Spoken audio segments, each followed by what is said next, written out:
El mejor inversor del 2020 predice que aún queda un 80% de caída. Dice así, el gran boom, la gran caída, aún no está aquí. Como habréis predecido, si fue el mejor inversor del 2020, fue porque Mark Spitznagel se posicionó en corto. Y os estáis preguntando, ¿por qué este inversor bajista vuelve a predecir un 80% de caída? En su última entrevista nos deja con 3 conceptos clave. El primero de ellos es que los aranceles no son la causa de esta caída. El segundo es que la Fed, más que Trump, ha estado manipulando los mercados durante mucho tiempo. Y finalmente nos deja una solución un poco agnóstica. El primero de ellos, los aranceles. Dice así. Spitznagel piensa que el despliegue de aranceles no es la épica caída que el mercado estaba pidiendo, sino simplemente es la primera agitación hacia el gran evento. Chris, ¿de qué se trata este gran evento? Se trata de la caída del 80%. Esta burbuja que aún no ha estallado y que de momento aún no estamos viendo el Armagedón. ¿A qué se refiere Spitznagel con el Armagedón? Se refiere a un crash mucho peor que el del 1929. ¿Por qué piensa que estamos en una situación muy similar? Muy sencillo. Si nos fijamos en el Shiller-P ratio, que es básicamente lo mismo que el P ratio, pero ajustado por los ingresos cíclicos, vemos que el Shiller-P ratio en el 1929 era de 31. Actualmente estamos en 30, pero es que venimos de un Shiller-P ratio de 37. Solamente en 2 momentos anteriores en la historia hemos tenido un Shiller-P ratio más alto.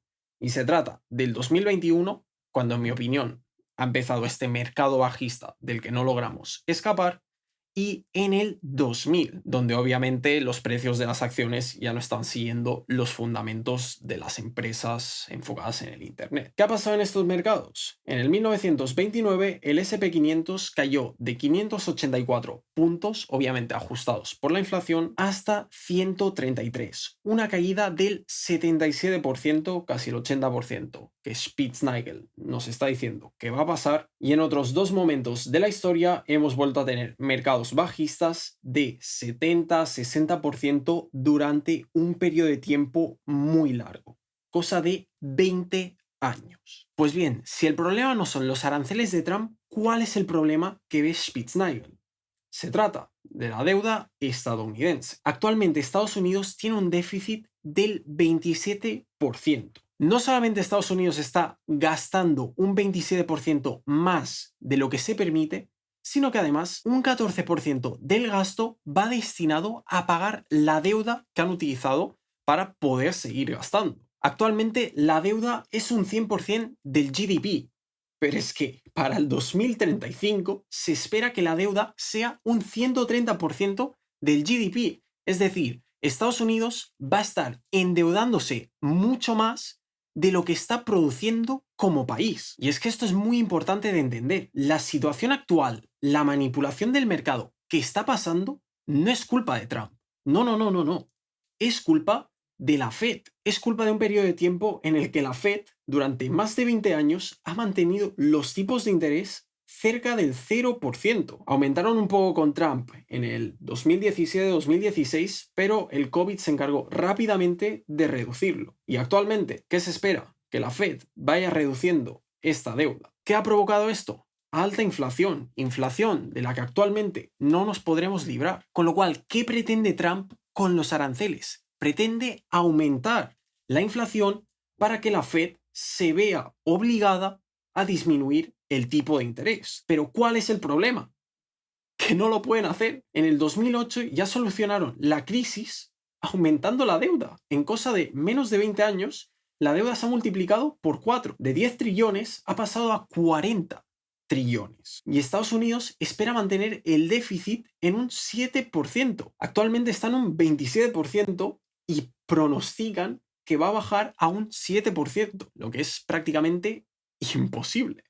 Con lo cual, ¿cuál es la solución que nos da Spitznagel? La solución se trata de copiar a nuestros abuelos, y es que Spitznagel ha comprado una granja en Michigan donde creció y tiene cabras con las que produce queso. Y esta es la única manera de salir completamente ileso de este mercado que tiene 1000 problemas y los aranceles es el menor de todos ellos. Seguramente os estéis preguntando cuándo va a pasar y la respuesta es que nadie lo sabe. Él mismo hace menos de 7 días dijo que aún ve una posible subida, una euforia final antes de que la burbuja explote de una vez por todas. Y me hace mucha gracia porque la gente se piensa que realmente estoy exagerando. Pero no, hace menos de 5 meses os subí este vídeo donde os explicaba que el valor intrínseco de ASML era de 300, es decir, aún le quedaba una bajada del 50%. Con LVMH fui bastante optimista, 550, y la gente me estaba diciendo que no tenía absolutamente ni idea, que no podía comparar a LVMH con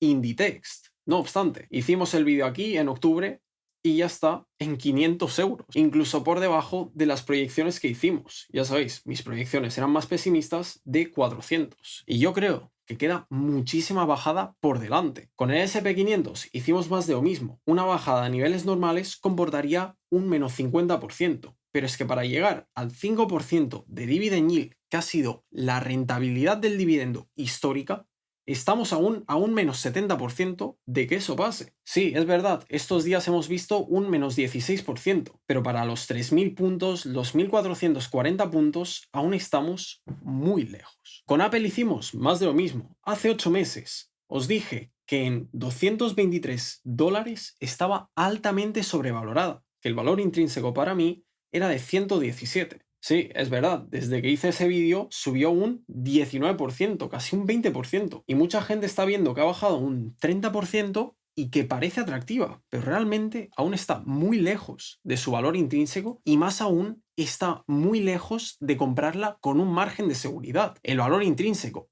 parece ser, a mi entender, como analista, $117.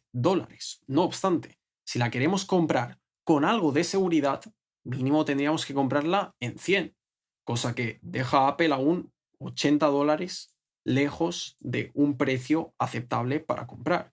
Y esto es solamente el nivel básico.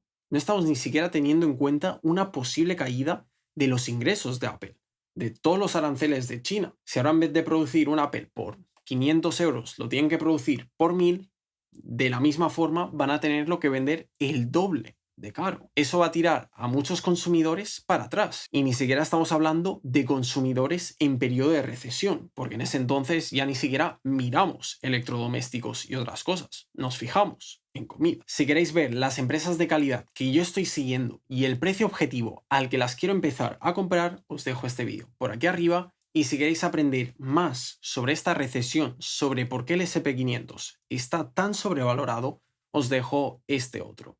Como siempre, nos vemos en la próxima.